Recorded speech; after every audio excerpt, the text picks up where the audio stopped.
आज के इस गरिमामयी कार्यक्रम में उपस्थित जिनके हाथों से अभी पुस्तक का लोकार्पण हुआ, परम पूजनीय सरसंचालक जी मोहनराव भागवत जी, आज के कार्यक्रम के अध्यक्ष डॉक्टर बलदेव भाई शर्मा जी, सुलभ के नाम से 5 दशकों से स्वच्छता का आंदोलन को ही जिन्होंने अपना जीवन बनाया है, ऐसे डॉक्टर बिंदेश्वर पाठक जी, श्रीमती अमोला पाठक जी, श्रीमती आभा कुमार जी, श्रीमती उषा चौमल जी, सभी गणमान्य उपस्थिति दर्ज कराने वाले भाइयों और बहनों और सुलभ के साथ जुड़े हुए सभी भाइयों और बहनों, आज इस कार्यक्रम में पाठक जी ने एक पुस्तक लिखी है, इसका लोकार्पण किया गया है।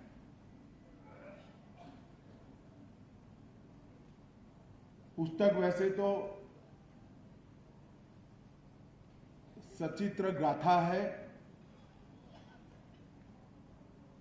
एक बालक अपने कर्तृत्व के आधार पर शायद देश से गरीब परिवार में जन्म लेकर परिश्रम, ईश्वरदत्त मेघा, सबको साथ लेकर कैसे आगे बढ़ा जाता है, इसका एक प्रयास और खुद अपने जीवन का कोई महत्वाकांक्षा करे बगैर काम करते करते दुनिया के सबसे बड़े लोकतंत्र के सर्वोच्च स्थान पर कैसे पहुंच सकता है, इसकी एक गाथा। स्वाभाविक है ये आज के हमारे देश के यशस्वी प्रधानमंत्री नरेंद्र भाई मोदी के जीवन की सचित्र गाथा है। मित्रों, इसमें एक लीजेंड शब्द प्रयोग किया गया है। पाठक साहब के साथ विनम्रता से मेरी असहमति इस शब्द के बारे में मैं व्यक्त करता हूं। यहाँ इस सभागार में बहुत सारे लोग हैं जिन्होंने नरेंद्र भाई को नजदीक से काम करते हुए देखा है। साहजिकता से, सरलता से कार्यकर्ता की भांति काम करते करते आगे बढ़ने का उनका जो स्वभाव है, उसके साथ इस शब्द प्रयोग मेल नहीं खाता है। नरेंद्र भाई का जीवन वैसे देखे तो बहुत गरीबी में बचपन बीता।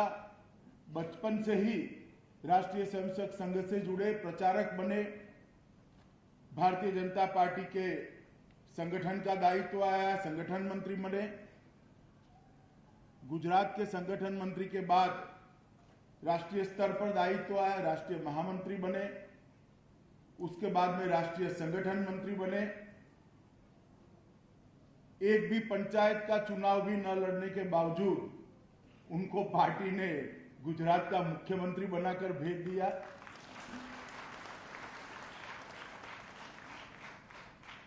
अब तक की जो मैं यात्रा कहता हूं वो हम जैसे स्वयंसेवक और कार्यकर्ताओं के लिए है। मगर उसके बाद गुजरात के मुख्यमंत्री बनने के बाद नरेंद्र भाई ने जो काम किया, वो काम के बहुत सारे चर्चे देश भर में हुए। मगर मैं इसके एक अलग पहलू की ओर आप सबका ध्यान दिलाना चाहता हूं। नरेंद्र भाई जब गुजरात के मुख्यमंत्री बने, उसके 8-10 साल के अंदर इस देश में एक अजीब प्रकार का माहौल सर्जित हुआ था। देश भर के कई लोगों को, कई शुभचिंतकों को, कई सोचने वाले लोगों को लगता था कि हमारी जो बहुपक्षीय लोकतांत्रिक संसदीय व्यवस्था है वो फेल कर जाएगी क्या। कॉन्स्टिट्यूशनल स्कीम जो हमारी है लोकतंत्र चलाने की, वो फेल कर जाएगी क्या। देश किस दिशा में जा रहा है। अगर इसी प्रकार का अस्थिरता का माहौल लंबे समय तक देश के अंदर चलता है तो देश की दिशा ना निश्चित हो सकती है, ना देश की समस्याओं का निवारण हो सकता है। और उसी वक्त नरेंद्र भाई ने गुजरात के मुख्यमंत्री के नाते गुजरात की बहुत बड़ी समस्याओं का, मतलब 10 को पुरानी समस्याओं का साहसिकता से निवारण किया। मैं गुजरात से ही आता हूं, उनके साथ मंत्रिमंडल में भी रहा। गुजरात की सबसे बड़ी समस्या थी गिरता हुआ जलस्तर, और नरेंद्र भाई ने इस क्षेत्र में काम करने वाले बहुत सारे लोगों से चर्चा करते हुए, और मैं इनकी बात नहीं करता जिनको बहुत सारे अवार्ड मिले हैं, जिन्होंने बहुत सारे शोध कार्य किए हैं, जिन्होंने बहुत सारे निबंध लिखे, डॉक्टरेट प्राप्त करी है, इनसे तो चर्चा करी ही, मगर ग्रामीण स्तर पर छोटे छोटे प्रयोग जिन्होंने किए थे और सफल प्रयोग किए थे, उन सब से चर्चा कर कर एक ऐसा जल संचय का आंदोलन खड़ा कर दिया। मुझे ठीक याद है मित्रों, एक ही साल में 1,60,000 से ज्यादा चेक डैम बनाकर नरेंद्र भाई ने गुजरात के गिरते हुए जलस्तर की दिशा को अलग दिशा दी। और उसके बाद में मां नर्मदा के पानी को सरस्वती तक ले जाना, 21 नदियों के अंदर डालना, गुजरात के 11,000 तालाबों में नर्मदा के पानी को पहुंचाने की व्यवस्था करना, जैसे एक धुन लगी थी कि गुजरात को एक गिरते हुए जल स्तर के समस्या से निजात दिला देंगे। और मित्रों, मुझे ठीक याद है, अभियान शुरू हुआ था 2006 में, और 2012 में गुजरात का जल स्तर काफी बढ़ चुका था और कई सारे इलाके डार्क जोन के बाहर निकल गए। मैं जिस क्षेत्र से गुजरात के आता हूं, वो उत्तर गुजरात में सारे के सारे जिले लगभग डार्क जोन के अंदर थे। आज गुजरात डार्क जोन मुक्त हो गया है और ये जल संचय के सफल प्रयोग का है। इसी तरह से उसी वक्त उन्होंने प्रयोग किया था स्वरोजगारी पर बल देने का। 125 करोड़ के देश की जनसंख्या जिस देश की हो, वो नौकरियों के माध्यम से रोजगारी का समाधान नहीं ला सकता। नरेंद्र भाई ने गुजरात के अंदर ही प्रयोग किया था स्वरोजगारी का और कौशल विकास का।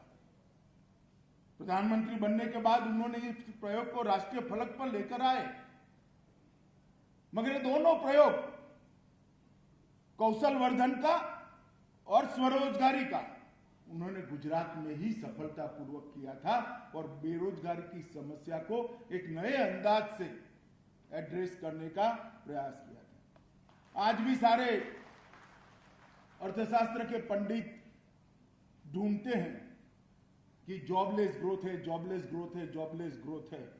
मेरे जैसे व्यक्ति के तो सर पर बाल नहीं है, जो है इतने भी खींच लेते हैं कि जॉब क्यों नहीं है।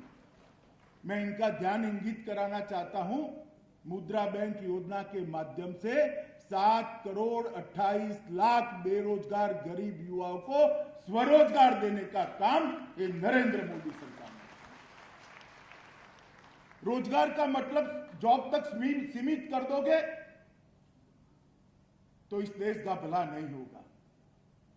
इस देश की समस्याओं का समाधान इस देश की समस्याओं की दृष्टि से लाना होगा। कहीं और से उधारी से लाई हुई योजनाएं और उधारी से लाए हुए मॉडलों के आधार पर इस 125 करोड़ के देश की समस्याओं का समाधान नहीं हो सकता। और इसीलिए जब नरेंद्र भाई गुजरात के अंदर काम करते थे तब उन्होंने औद्योगिक विकास को भी प्रायोरिटी दी, वाइब्रेंट गुजरात को एक ऐसा मॉडल बनाया जो इन्वेस्टमेंट समिट के लिए पूरी दुनिया आज इसको स्वीकार कर रही है। भारत के करीब करीब सभी राज्यों ने स्वीकार कर लिया। उसके साथ साथ कृषि विकास को भी बल देकर कंटिन्यूअसली 6 साल तक 12% से ज्यादा कृषि विकास दर प्राप्त करने वाला राज्य एकमात्र राज्य गुजरात बना। और मित्रों, कंटिन्यूअसली 10 साल तक 12% से ज्यादा जीडीपी प्राप्त करने वाला राज्य गुजरात बना। मैं मानता हूं कि गुजरात के अंदर नरेंद्र भाई के मुख्यमंत्री रहते हुए जो काम हुआ, इसी की सुगंध पूरे देश के अंदर प्रसरित हुई। और 2014 में जो चुनाव आया और जैसे ही भारतीय जनता पार्टी ने निर्णय किया कि भारतीय जनता पार्टी की ओर से प्रधानमंत्री पद के लिए घोषित प्रत्याशी श्री नरेंद्र मोदी होंगे, देश के अंदर एक अजीब माहौल था। उस वक्त युवा आक्रोशित होकर सड़क पर दिखाई पड़ता था। महिलाएं सुरक्षा के बारे में अनिश्चित थी। देश की सीमाओं की सुरक्षा के बारे में बहुत सारे सवाल थे। विश्व में देश की साख दिन प्रतिदिन गिरती जाती थी। अर्थतंत्र को इंगित करने वाले सारे आंकड़े, सारे ग्राफ औंधे मुंह गिर रहे थे। इतनी विषम परिस्थिति में भी पूरे देश के अंदर एक आशा का संचार हुआ और एक साथ कश्मीर से कन्याकुमारी और कामरूप से लेकर कच्छ तक इतने बड़े देश के अंदर एक देश की जनता ने फैसला किया। ये जनता कोई चुनाव अभियान, ये फैसला कोई चुनाव अभियान नहीं करा सकता। ये फैसला कोई पार्टियां नहीं करा सकती। ये जो प्रचंड जनादेश मिला है वो भारत की 125 करोड़ जनता का मन का आशीर्वाद। 30 साल के बाद देश को पूर्ण बहुमत देने का काम इस देश की जनता ने किया और आजादी के बाद पहली बार देश को गैर कांग्रेसी प्रधानमंत्री पूर्ण बहुमत के साथ देने का काम इस देश की जनता ने। और मित्रों, ये इसलिए हुआ कि नरेंद्र भाई ने 12 साल तक 2014 तक 2001 से अंत से 2014 तक जिस प्रकार से गुजरात में काम किया था, वो काम धीरे धीरे धीरे देश भर के अंदर फैला था और एक आशा बंधी थी कि व्यक्ति देश को सही रास्ते पे ले जा सकता है, ये पार्टी देश को सही रास्ते पे ले जा सकती है। और मित्रों, इसी के कारण ये जनादेश मिला और प्रधानमंत्री बनने के बाद हम सब लोग 3 साल से उनको काम करते हुए देख रहे हैं। शायद आजादी के बाद एकमात्र प्रधानमंत्री है जिसने 3 साल में एक दिन का भी वैकेशन नहीं लिया। ईश्वर जो मौका देता है, ईश्वर जो काम करने का मौका देता है, उसको अपना सर्वस्व देकर ज्यादा से ज्यादा दिशा में आगे बढ़ाना, ईश्वर के आशीर्वाद को लोगों के लिए पहुंचाना, ये बहुत बड़ी काम है। मित्रों, नरेंद्र मोदी सरकार, भारतीय जनता पार्टी की सरकार ने जिस प्रकार से 3 साल तक काम किया है, बहुत सारा कहा जा सकता है। मेरे पास ज्यादा समय नहीं है और मैं कहना भी नहीं चाहता, परंतु 3-4 चीजों को मैं जरूर कहना चाहता हूं कि सरकार ने बहुत सारे द्वंद्व को, इस देश के एडमिनिस्ट्रेशन के बारे में बहुत सारे द्वंद्व चलते थे, इसको समाप्त कर दिया। पहले तो सरकार बनते ही पूछा जाता था, ये सरकार कृषि का विकास करेगी या उद्योग का विकास करेगी, क्या करेगी? नरेंद्र मोदी सरकार ने, भारतीय जनता पार्टी की सरकार ने तय कर दिया, कृषि के विकास के साथ साथ उद्योग का भी विकास हो सकता है, दोनों में कोई अंतर विरोध नहीं। इसी तरह से एक दूसरा सवाल पूछते थे, ये सरकार गांव के विकास को प्राधान्य देगी या शहर के विकास को प्राधान्य देगी? नरेंद्र मोदी सरकार ने यह भी सिद्ध कर दिया कि गांव के और शहर के विकास के बीच में कोई अंतर्द्वंद नहीं है, दोनों समांतर रूप से हो सकते हैं। और तीसरा, एक सवाल हमेशा पूछा जाता था कि सरकार इकोनॉमी के क्षेत्र में रिफॉर्म्स करेगी या जन कल्याण के रास्ते पर चलेगी, सब मतलब वेलफेयर सोसाइटी बनाने के रास्ते पर चलेगी। मित्रों, नरेंद्र मोदी सरकार ने यह भी कर दिया कि रिफॉर्म्स भी हो सकते हैं और गरीब के जीवन के स्तर को ऊपर भी उठाया जा सकता है। ये दोनों काम एक साथ करने का काम ये भारतीय जनता पार्टी की नरेंद्र मोदी सरकार ने किया है। मित्रों, जब भारतीय जनता पार्टी की सरकार बनी तब दुनिया भर के पंडित ये सोचते थे कि भारत की विदेश नीति क्या होगी, करवट लेगी क्या। मित्रों, हमने विदेश नीति के मामले में भी नरेंद्र मोदी सरकार ने एक अनूठा प्रयोग किया है। हम दुनिया भर के लोगों के साथ, दुनिया भर के देशों के साथ अच्छे संबंध चाहते हैं, दुनिया भर के साथ वसुधैव कुटुंबकम की भावना के साथ आगे बढ़ना चाहते हैं, मगर इसके साथ साथ अपनी सीमाओं की सुरक्षा और अपने सार्वभौमत्व को भी अक्षुण्ण रखना चाहते हैं, और ये दोनों काम हमने एक साथ करके दिखाया। मित्रों, नरेंद्र मोदी सरकार जब 3 साल समाप्त किए तब मेरा अभी देश भर में दौरा चल रहा है। बहुत सारे पत्रकार मुझे पूछते हैं क्या बहुत बड़ी उपलब्धि क्या मानते हो सरकार की। मैंने कई बार कहा है मित्रों कि ये सरकार ने अंतिम विकास की पंक्ति पर अंतिम खड़े हुए व्यक्ति को उसका जीवन स्तर को बढ़ावा देने का मौका दिया है। पंडित दीनदयाल उपाध्याय जी के अंत्योदय के मार्ग पर अंतिम व्यक्ति को कैसे उठाया जाए। और जब मैं उपलब्धियों में कहता हूं कि सरकार ने 4 करोड़ 38 लाख शौचालय बनाए हैं, तब काफी लोगों को दिल्ली में जो लुटियन में रहते हैं उनको लगता है कि अमित भाई क्या शौचालय की बात कर रहे हो, इसमें क्या बड़ी उपलब्धि है। मगर मैं हॉल में जो बैठे हैं इन सबको भी कहना चाहता हूं मित्रों, आपने पूर्वी उत्तर प्रदेश, बिहार, उड़ीसा के दूर दराज के गांव में गरीबी नहीं देखी है। एक 16 साल की बच्ची सुबह शौच क्रिया के लिए गांव के बीच में से चलकर खुले में जब उसको बैठना पड़ता है तब उसके आत्मा पर, उसके मन पर, उसके आत्मविश्वास पर जो ग्लानि आती है, इसका अनुभव हमें नहीं है। इस 16 साल की बच्ची को अभी देश का नागरिक बनना बाकी है, देश के विकास में अपना योगदान देना बाकी है, अपने स्वप्न देखना बाकी है। इस ग्लानि से उसका आत्मविश्वास चूर चूर हो जाता है। और जब मैं कहता हूं कि नरेंद्र मोदी सरकार ने, भारतीय जनता पार्टी की सरकार ने 4 करोड़ 38 लाख शौचालय बनाए हैं, तब नरेंद्र मोदी सरकार ने, भारतीय जनता पार्टी की सरकार ने और प्रधानमंत्री के दिशा निर्देश ने करोड़ों महिलाओं को और करोड़ों बच्चियों को सम्मान के साथ जीने का एक रास्ता बता दिया, उनको मौका दिया है देश के लिए कंट्रीब्यूट करने का, उनको मौका दिया है अपने जीवन के बारे में स्वप्न देख पाने का। और ये सोच तभी आ सकती है जब व्यक्ति गरीबी से उभरा हुआ हो, गरीबी को देखा हुआ हो और संघर्ष जीवन में किया हुआ हो। इस देश में 12.5 करोड़ गैस बट गए थे। 12.5 करोड़ गैस के एलपीजी सिलेंडर में से 11 करोड़ 80 लाख गैस शहरी एरिया में बटे थे। गांव की गरीब महिला के नसीब में गैस का सिलेंडर नहीं था। हमें लगता है गैस के सिलेंडर में क्या है, मगर जब एक महिला अपनी झोंपड़ी में कंडे और टहनियां जलाकर खाना पकाती है घर के लिए, घर पूरा धुएं से भर जाता है, झोंपड़ी धुएं से भर जाती है। कोई भी सिगरेट पीने की आदत न होने के बावजूद भी 400 सिगरेट जितना धुआं उसके फेफड़े के अंदर चला जाता है और वो महिला का स्वास्थ्य खत्म हो जाता है। उसका बच्चा बड़ा होने से पहले भी टीबी से ग्रस्त हो जाता है।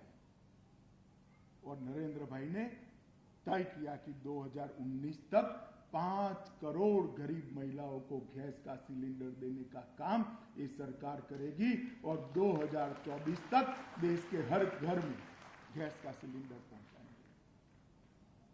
मित्रों, एक झोंपड़ी को धुएं से मुक्त करने का विचार उसी को आ सकता है जो समता मूलक समाज के सिद्धांत को स्वीकार करता है, उसी को आ सकता है। और मित्रों, कई सारे ऐसे काम जो 3 साल के अंदर हुए, लगभग 13,000 गांवों में बिजली पहुंची। अगले साल मई तक ये देश में एक भी गांव ऐसा नहीं होगा जहां बिजली नहीं होगी। एक भी गांव ऐसा नहीं होगा जो रोड से जुड़ा हुआ नहीं होगा। एक भी घर ऐसा नहीं होगा जहां शौचालय नहीं होगा। 2024 तक एक भी घर ऐसा नहीं होगा जहां एलपीजी का सिलेंडर नहीं होगा। आज एक भी घर ऐसा नहीं है जहां बैंक अकाउंट नहीं पहुंचा है। और ये सारा 70 साल की आजादी के बाद करना पड़ता है। विकास की बात करने वाले, गरीब की बात करने वाले कई सरकारें, कई व्यक्ति प्रधानमंत्री बने और चले गए, कई पार्टियां आई और चली गई। ये सब हमारे भाग्य में इसलिए आया है कि आगे किसी ने किया नहीं। अगर कर देते 70 साल में तो आज देश बहुत आगे बढ़ता होता। मगर खैर मित्रों, मैं इतना जानता हूं कि इस देश के आर्थिक विकास के मामले में बहुत सारा काम होने के बावजूद आज देश दुनिया का सबसे तेजी से बढ़ता हुआ अर्थतंत्र बना है। सारे फाइनेंशियल डिसिप्लिन के आंकड़े अपने पैरामीटर्स के अंदर हैं। मगर इसके साथ साथ इस सरकार ने देश से गरीब के गरीब व्यक्ति को, पिछड़े से पिछड़े व्यक्ति को, दलित को, आदिवासी को अपना जीवन स्तर उठाने का मौका दिया है। उनके लिए आजादी के मायने तो अपने घर के अंदर टॉयलेट और अपने घर के अंदर एलपीजी सिलेंडर और बेरोजगार को रोजगारी के लिए ही थे। और वो 70 साल के बाद भारतीय जनता पार्टी की सरकार ने पहुंचा है, प्रधानमंत्री जी के नेतृत्व में पहुंचा है। मित्रों, नरेंद्र भाई ने दुनिया के अंदर कुछ बोले चाले बगैर देश का नाम रोशन करने का काम किया है। आज नरेंद्र भाई जहां जहां जाते हैं अपनी संस्कृति को, अपने देश की संस्कृति को पहुंचाने का काम करते हैं। 21 जून को दुनिया को 170 देशों में जब योगा होते हुए देखते हैं और दुनिया योगा की दिशा में आगे बढ़ती है, तब मन प्रफुल्लित हो जाता है। दुनिया को योगा की दिशा में ले जाकर योग दिन की स्वीकृति लाकर नरेंद्र भाई ने सिर्फ इतना नहीं किया कि दवाई बगैर का जीवन आज भी संभव है। मन, आत्मा, बुद्धि और शरीर के बीच में अनुसंधान, संधान संभव है। ये हमारे प्राचीन ऋषियों ने जो संशोधन किया है वो दुनिया के सामने उपलब्ध किया। नरेंद्र भाई ने साथ में ये भी कहा कि इसकी कोई पेटेंट राइट हम आपसे नहीं मांग रहे हैं, ये हिंदुस्तान की संस्कृति है। और मित्रों, आज दुनिया में हिंदुस्तान को अलग दृष्टिकोण से देखा जा रहा है। दुनिया की बहुत सारी समस्याएं, चाहे वो जलवायु परिवर्तन की हो या बढ़ते हुए तापमान की, नरेंद्र भाई की ओर दुनिया देख रही है कि इसका समाधान क्या है। इतनी सारी भाषाएं, इतने सारे पंथ संप्रदाय, इतने सारे राज्य और इतनी बेशुमार गरीबी और बेरोजगारी के बीच में ये आदमी कैसे देश को आगे ले जा रहा है, वो पूरी दुनिया आश्चर्यचकित होकर देख रही है। मैं मानता हूं कि गरीब से गरीब घर में जन्मे हुए बालक से लेकर ये राष्ट्रीय स्वयंसेवक संघ के स्वयंसेवक बनकर, प्रचारक बनकर, भारतीय जनता पार्टी के संगठन के लिए कोई चुनाव लड़े बगैर सालों तक काम करने के बाद एक आदमी जब मुख्यमंत्री बनता है, प्रधानमंत्री बनता है और विश्व के सबसे बड़े लोकतंत्र को और विश्व के सबसे महान देश को एक सच्ची दिशा में ले जाता है, तो मैं मानता हूं मित्रों, पूरी दुनिया नरेंद्र भाई के व्यक्तित्व को और नरेंद्र भाई के जीवन को जानने के लिए बेताब है, आतुर है। उसी समय पाठक जी ने ये पुस्तक प्रकाशित करने का जो निर्णय किया है, लिखने का जो निर्णय किया है, ये सर्वथा बहुत उचित है और पाठक जी को जितना साधुवाद दे उतना कम है।